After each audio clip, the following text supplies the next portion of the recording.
돈이 되는 경제 뉴스를 시작합니다. 아나운서 남국민입니다.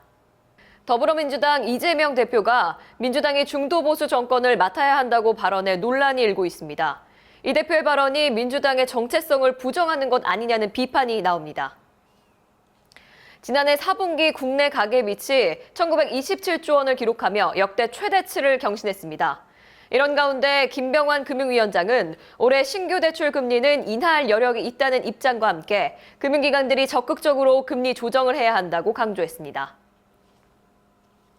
도널드 트럼프 미국 대통령이 자동차를 비롯한 주요 산업에 대한 관세 부과를 공식화했습니다.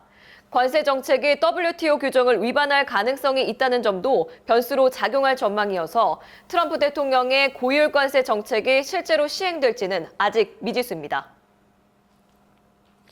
정부가 한국토지주택공사 LH를 통해 미분양 아파트 3천 가구를 직접 매입하는 대책을 발표했습니다. 하지만 근본적인 수요 촉진책 없이 공급 측면에만 초점을 맞춘 이번 대책이 실효성을 거둘 수 있을지 의문이 제기되고 있습니다. 새해 들어서도 외식 물가 상승세가 계속되고 있습니다. 여기에 최저임금이 처음으로 10,000원을 넘어선 것도 업주들의 부담을 가중시키고 있는 가운데 고환율로 주요 수입 식자재 가격이 오르면서 올해도 외식 물가 상승세는 지속될 가능성이 크다는 전망입니다. 잠시 후에 이와 관련된 소식을 자세히 전해드리겠습니다.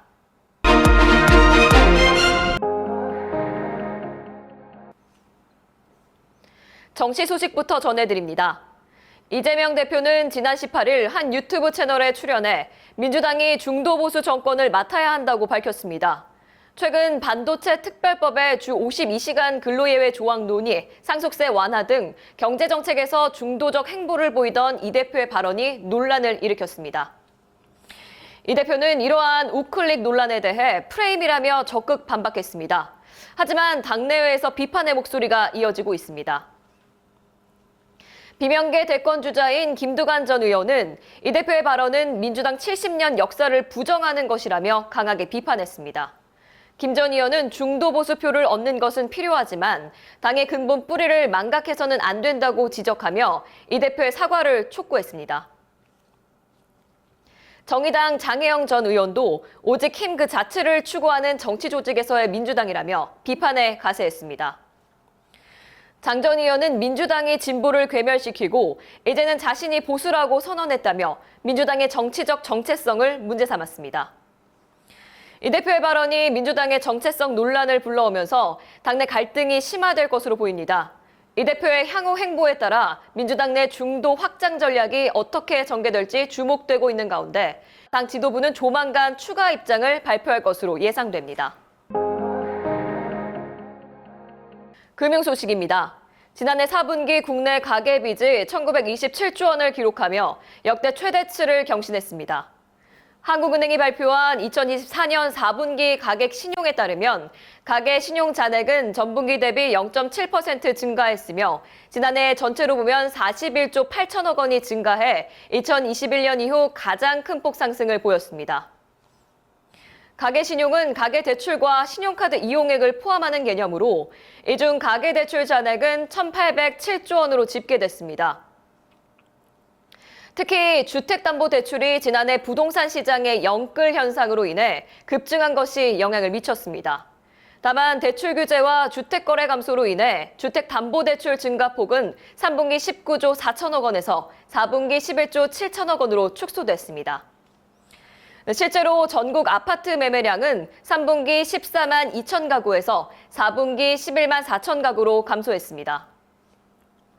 기간별로 살펴보면 예금은행의 가계대출 잔액은 966조 1천억 원으로 전분기 대비 6조 9천억 원이 증가했습니다.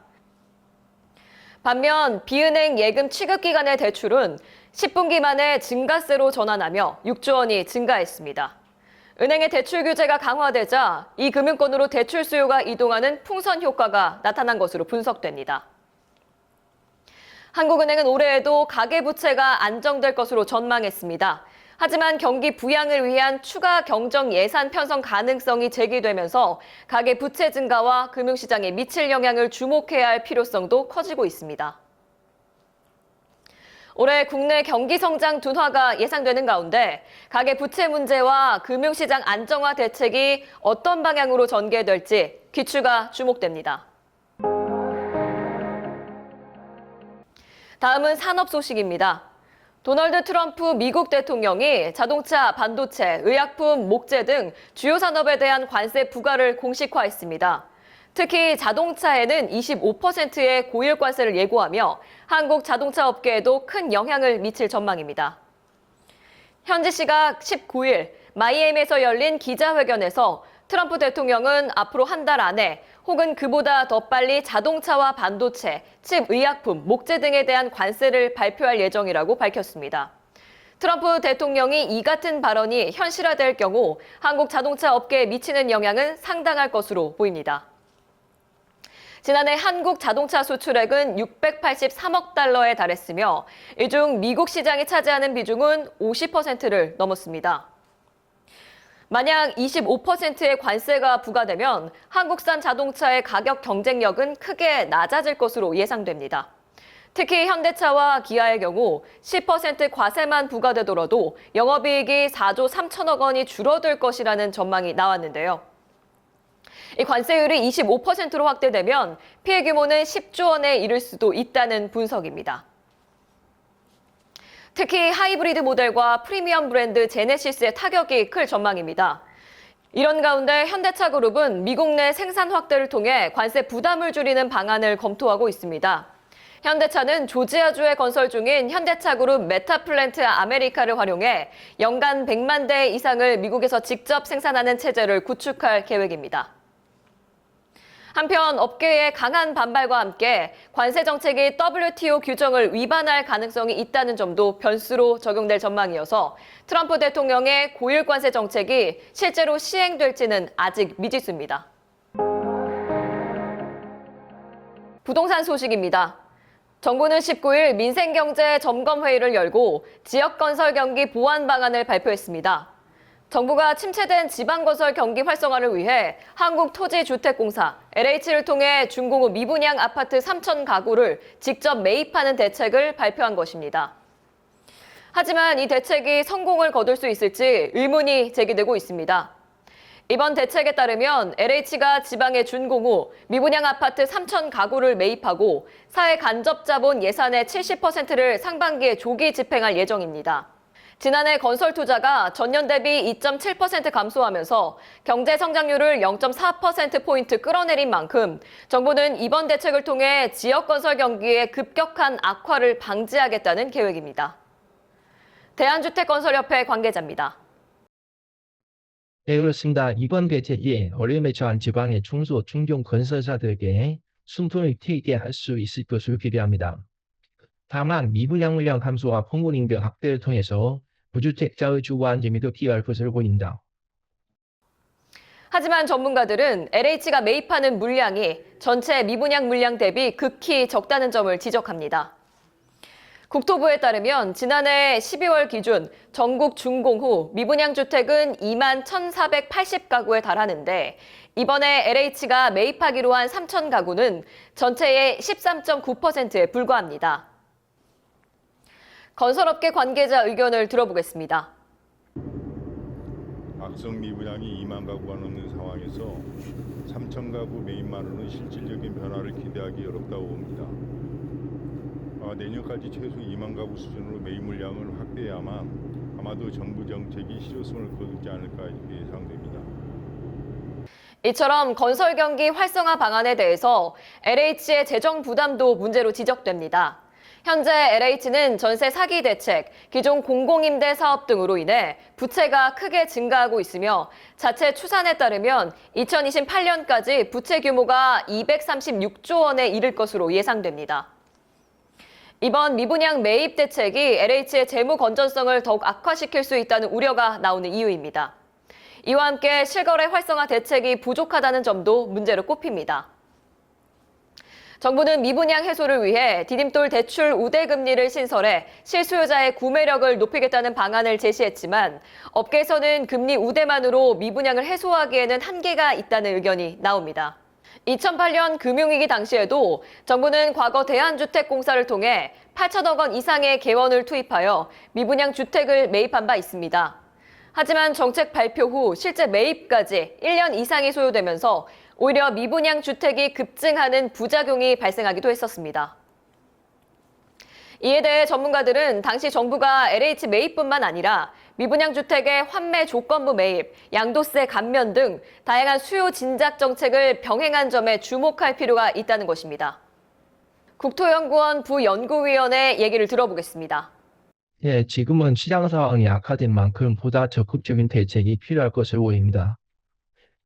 과거 미분양 주택이 16만 원을 때 시행했던 다양한 정책들을 지금 다시 고려해볼 필요가 있지 않나 이렇게 생각합니다.